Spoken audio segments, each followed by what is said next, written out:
Ada orang dia anarkis tau. Dia tak suka ada kepimpinan dekat atas dia. Maksud dia, kalau ada seorang tu jadi pemimpin dekat atas dia akan buat suka hati dia, dia akan menzalimi orang lain. Dan sebab tu dia tak suka ada kepimpinan dekat atas dia. Sebab dia boleh buat ikut suka dia je kan. So dia tak suka lah ada kepimpinan dalam satu komuniti. Sebenarnya kita kena tahu, apabila tak ada kepimpinan dekat satu komuniti ni, komuniti dia boleh jadi chaos. Ataupun boleh jadi satu kerosakan.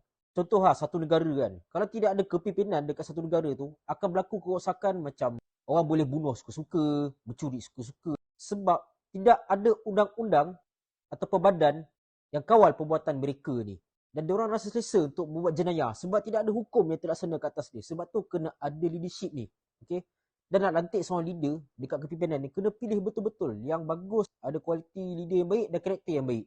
Sebab tu kena bina karakter yang baik ni sebenarnya untuk menjadikan sekeliling kita a better place. And kalau ada katalah tak ada ketua nak dilantik kan, at least kalau kita terpilih jadi ketua, sekurang-kurangnya kalau karakter kita baik, leadership akan jadi baik dan naungan akan jadi lebih sejahtera. Dan leadership ni adalah tempat curahan dan luahan karakter seseorang. Kalau karakter tu baik, leadership dia akan baik. Dan naungan di bawah leadership dia akan rasa kesejahteraan tu. So jangan jadi anarkis guys. Jangan jadi seorang yang tak suka ada kepimpinan. Sebab kepimpinan lah yang menstabilkan perkara yang huru-hara dekat manusia ni. Cuma kita kena pilih pemimpin yang betul dan kita kena betulkan diri kita juga. Sekurang-kurangnya kalau kita terpilih jadi ketua, kita akan laksanakan tugas dengan baik. Alright?